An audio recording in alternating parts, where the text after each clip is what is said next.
శ్రీగురుభ్యో నమః. నారాయణం నమస్కృత్య నరం చైవ నరోత్తమం దేవీం సరస్వతీం వ్యాసం తతో జయముదీరయేత్.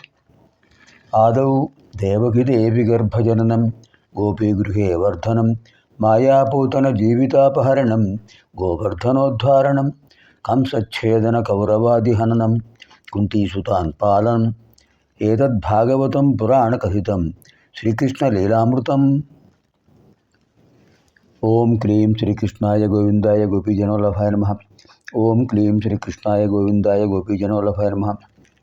ఓం క్లీం శ్రీకృష్ణాయ గోవిందాయ గోపీజనోల్లభాయ నమః. ఓం క్లీం శ్రీకృష్ణాయ గోవిందాయ గోపీజనోల్లభాయ నమః. ఓం క్లీం శ్రీకృష్ణాయ గోవిందాయ గోపీజనోల్లభాయ నమః. ఓం క్లీం శ్రీకృష్ణాయ గోవిందాయ గోపీజనోల్లభాయ నమః. ఓం క్లీం శ్రీకృష్ణాయ గోవిందాయ గోపీజనోల్లభాయ నమః. ఓం క్లీం శ్రీకృష్ణాయ గోవిందాయ గోపీజనోల్లభాయ నమః. ఓం క్లీం శ్రీకృష్ణాయ గోవిందాయ గోపీజనోల్లభాయ నమః. ఓం క్లీం శ్రీకృష్ణాయ గోవిందాయ గోపీజనోల్లభాయ నమః. ఓం క్లీం శ్రీకృష్ణాయ గోవిందాయ గోపీజనోల్లభాయ నమః. ఓం క్లీం శ్రీకృష్ణాయ గోవిందాయ గోపీజనోల్లభాయ నమః. ఓం క్లీం శ్రీకృష్ణాయ గోవిందాయ గోపీజనోల్లభాయ నమః. ఓం క్లీం శ్రీకృష్ణాయ గోవిందాయ గోపీజనోల్లభాయ నమః. ఏ మంత్రమైనా సరే ఏకాదశ పర్యాయాలు జపం చేయడం, కనిష్టంగా అష్టోత్తర శతం చేయొచ్చు, సహస్రనామ చేయొచ్చు, దశసహస్రం చేయొచ్చు. కానీ కనిష్టంగా ఏకాదశ పర్యాయాలు తప్పనిసరిగా చేయాలి. ఏమిటి ఇందులో ఆంతర్యం అంటే, మన శరీరంలో పంచ జ్ఞానేంద్రియాలు, పంచ కర్మేంద్రియాలు, అంతఃకరణ మొదటిది మనస్సు, 11 ఇంద్రియాలు. కనిపించే ఇంద్రియాలు త్వక్ చక్షు శ్రోత్ర జిహ్వా ఘ్రాణేంద్రియాలు, కన్ను ముక్కు చెవి నాలుక చర్మం. అలాగే కర్మేంద్రియాలు వాక్ పాణి పాద పాయు ఉపస్థలు, నోరు, చేతులు, పాదాలు, పురుష జననేంద్రియం, స్త్రీ జననేంద్రియం. ఇవి 5 కూడా కర్మేంద్రియాలు. ఈ 10 కాకుండా కనిపించని ఇంద్రియం ఏమిటి? మనస్సు. అది దానికి ఆకారం లేదు, మనసుకు రూపం ఉందా? లేదు. అంటే ఈ మొత్తం 11. ఈ 11 శక్తిమంతములు పవిత్రములు అవ్వడం కోసం ఏకాదశ పర్యాయాలు మనం మంత్రజపం చేయాలి. ఇదానీం వయం సర్వే చతుర్థస్కంధే అష్టమాధ్యాయే ప్రవిశామః. విశేషమైనటువంటి ఉపాఖ్యానం ఇది. అందరం శ్రద్ధగా విందాం. ధ్రువోపాఖ్యానం. ఈ ధ్రువోపాఖ్యానం మొత్తం 82 శ్లోకాలు. దీన్ని ఈ ధ్రువోపాఖ్యాన మూల శ్లోకాలు పారాయణ చేయడం వల్ల అనన్యమైన భక్తి కలుగుతుంది. భగవంతుడి పట్ల విశేషమైన భక్తి కలుగుతుంది. అది ఈ కథ విశేషం. కారణం ఏంటంటే, 5 ఏళ్ల వయస్సులోనే నారద మహర్షి వల్ల ద్వాదశాక్షరి మంత్రాన్ని ఉపదేశం పొంది తపస్సు చేసి ఎవరికీ లభించినటువంటి ఒక అద్భుతమైన ధ్రువ నక్షత్ర మండలానికి ఆ నక్షత్ర మండలానికి ఆయన పేరే ఇచ్చారు. ఆధిపత్యం వహించిన మహానుభావుడు ధ్రువుడు. ఆయన యొక్క విశేషమైన మహిమాన్వితమైన కథ తెలుసుకుందాం.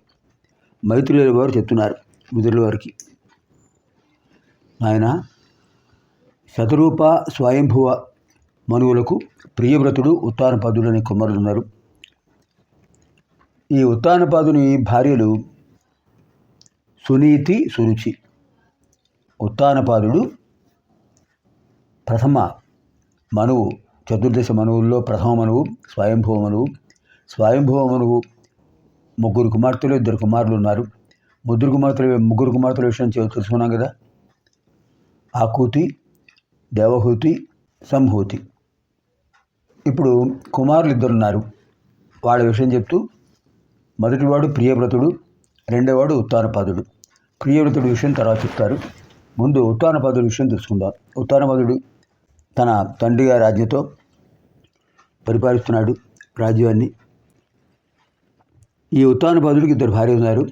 మొదటి భార్య సునీతి, రెండవ భార్య సురుచి. సునీతి కొడుకు ధ్రువుడు, సురుచి కొడుకు ఉత్తముడు.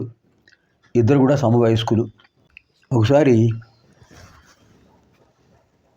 తన తల్లిని అడిగి తల్లి యొక్క ఆజ్ఞను పొంది ధ్రువుడు తండ్రి గారిని చూడడం కోసం వెళ్ళాడు. పెద్ద భార్య సునీతి, రెండవ భార్య సురుచి. సునీతి కంటే కొంచెం అందంగా ఉంటుంది సురుచి. అందుచేత మహారాజు ఎక్కువగా సురుచి అంతఃపురంలో ఉండేవాడు. వాళ్ళ వేరు వేరు భవనాలు ఉంటాయి కదా. పెద్ద భార్య సునీతికి వేరే భవనం, మహారాజుగా వేరే భవనం, సురుచికి వేరే భవనం ఉంటుంది. మహారాజు గారు అప్పుడు ఆ సమయంలో రెండవ భార్య అంతఃపురానికి వెళ్ళి, ఆ భవనానికి వెళ్ళి అక్కడ సింహాసనం మీద కూర్చున్నారు భార్యాభర్తలు. ఆ సురుచి కొడుకు ఉత్తముడిని ఒళ్ళో కూర్చోబెట్టుకుని లాలిస్తున్నాడు.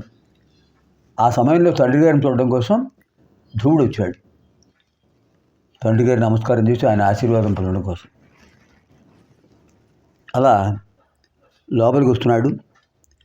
వస్తూ ఉండేటప్పటికీ సింహాసనం మీద కూర్చున్న సురుచి ఒక్కసారిగా లేచి, నీ తండ్రి గారి దగ్గర కూర్చునే అవకాశం నీకు లేదు, నీకు అర్హత లేదు.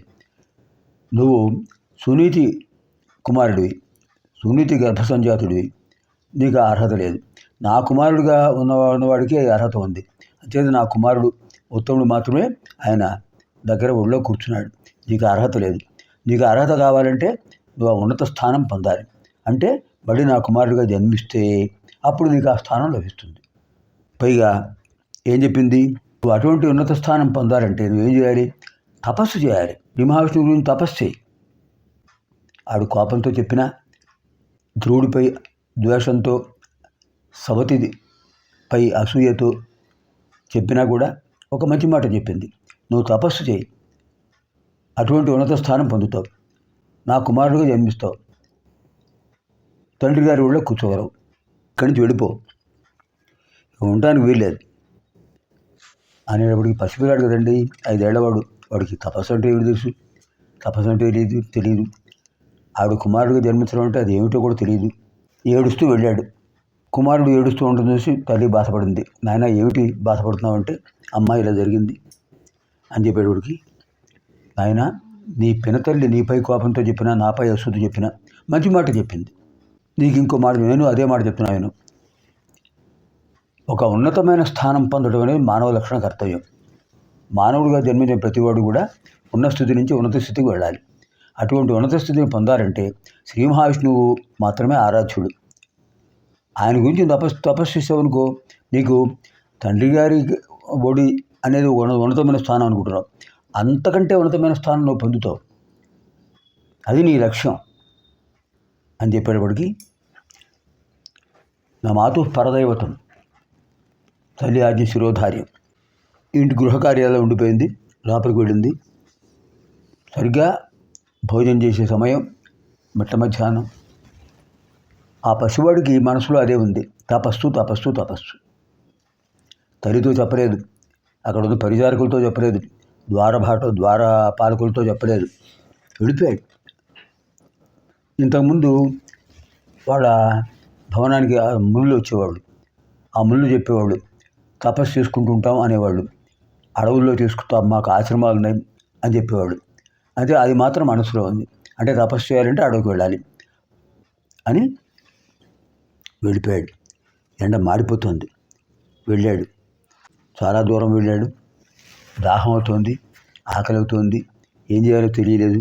సరిగ్గా ఆ సమయానికి దేవర్షి నారదుల వారు వచ్చారు. ఆయన సర్వజ్ఞులు, త్రికాలజ్ఞులు, త్రిలోక సంచారులు. ఇతను కారణజన్ముడు, ఇతనికి జ్ఞానోపదేశం చేయాలి, మంత్రోపదేశం చేయాలి అని వెంటనే వచ్చేసారు. ఆయన ప్రత్యక్షమయ్యారు. చెప్పాడు ఆయన నారదుల వారు, నాయనా నీకు శుభం కలుగుతుంది, నువ్వు ఏమిటి ఇలా వచ్చావంటే, స్వామి మా అమ్మాయి ఇలా చెప్పింది, తపస్సు చేయమని చెప్పింది అని అంటే, తపస్సు ఇక్కడ కాదు నాయన, నువ్వు మధువనానికి వెళ్ళు. యమునా నదీ తీరంలో మధువనం ఉంది. ఆ మధువనంలో ఆయన శ్రీహరి నిత్యం ఉంటుంటాడు అక్కడ. అక్కడికి వెళ్ళి నువ్వు ముందుగా ప్రాణాయామం చేయి, నీకు ఆ శక్తిని నేను ఇస్తాను. గాలి పీల్చడం, ఆపటం, విడిచిపెట్టడం, శూన్యకం, పూరకం, కుంభకం, రేతికం, శూన్యకం, ఇలా ముందు ప్రాణాయామం చేయి. ప్రాణాయామం చేయడం వల్ల నీ మనసు ఏకాగ్రత పొందుతుంది. మనసు ఏకాగ్రత పొందిన తర్వాత నువ్వు తపస్సు ప్రారంభించు అని చెప్పి ఆయన చెప్పారు. నీకు మనస్సు ఏకాగ్రత తిరుగుతుంది. అప్పుడు నువ్వు తపస్సు చేద్దు కానీ కూర్చోబెట్టాడు పసివాడిని, 5 ఏళ్ల వాడిని.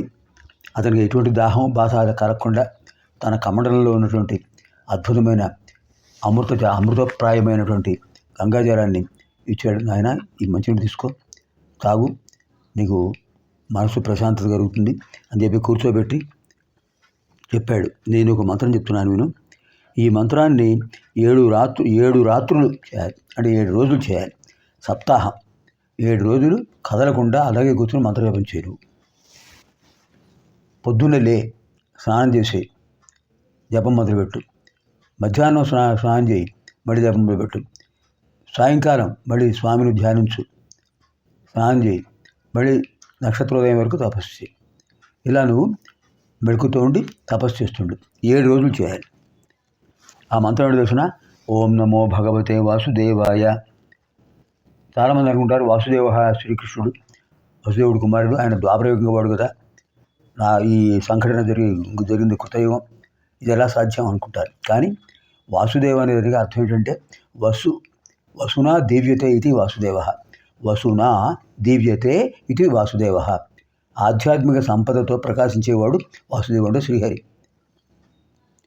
ఓం నమో భగవతే వాసుదేవాయ అని ఆయన 11 సార్లు అతని చేత అతనికి మంత్రం జపం చెప్పి మంత్రం ఉపదేశం చేసి, ఇంక నువ్వు మొదలుపెట్టు, ఎక్కడికి కదలకు, ఇలాగే కూర్చుని నువ్వు అలా చేస్తుండు అని చెప్పాడు. అలా ఏకాగ్రతాభావంతో చేశాడు ధ్రువకుమారుడు. పసివాడు, 5 ఏళ్ల వాడు. ఎంతో అద్భుతంగా చేశాడంటే ఎవరు చేయలేరు. పసితనంలో అది విశేషమైన ఏకాగ్రత ఉంటుంది. నారదుల వారు గురువుగారు చెప్పిన మంత్రాన్ని ఉపదేశించాడు, ద్వాదశాక్షర మంత్రాన్ని. అలా కూర్చున్నాడు, చేస్తున్నాడు. జరుగుతూ ఉండగా నారదుల వారు ఉత్తానపాదుడి దగ్గరికి వెళ్ళారు. ఏమిటయ్యా విచారంగా ఉన్నావు అని అంటే, ఇలా జరిగింది, వాడు ఇంటి నుంచి వెళ్ళిపోయాడు అనేప్పటికీ, ఏం పర్వాలేదు, నీ కుమారుడు తపస్సు చేస్తున్నాడు, శ్రీ మహావిష్ణువుకి అనుగ్రహం పొందుతాడు, నిరాహారిగా చేస్తున్నాడు, ప్రాణవాయువుని స్తంభించాడు, తపస్సు చేస్తున్నాడు అని చెప్పాడు. నువ్వేం బాధపడకు, అతనికి కృతార్థుడవుతాడు, నీ కుమారుడు గొప్పవాడు అవుతాడు, ఆచంద్ర తారార్క ఖ్యాతి పొందుతాడు అని చెప్పగానే, స్వామి ఆయన దర్శించ, నా కుమారుని చూడాలనుకుంటున్నాను అంటే, ఇప్పుడు కాదు, వాడే వస్తాడు. అక్కడ ఆయన 7 రోజులు అయిపోయింది. అలా కళ్ళు మూసుకుంటే ఒక అద్భుతమైన రూపం కనిపించింది, తేజో రూపం.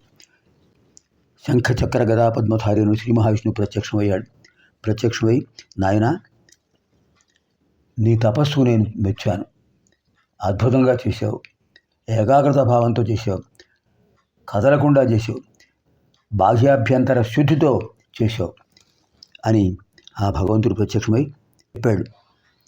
ఆయన ఏం చెప్పాడు అనే విషయాన్ని మనం తర్వాత కార్యక్రమాలు చూద్దాం. స్వస్తి. ఇది శ్రీమద్భాగవతే మహాపురాణే పారమహంస్యాం సంహితాయాం 4th స్కంధే 8మోऽధ్యాయः.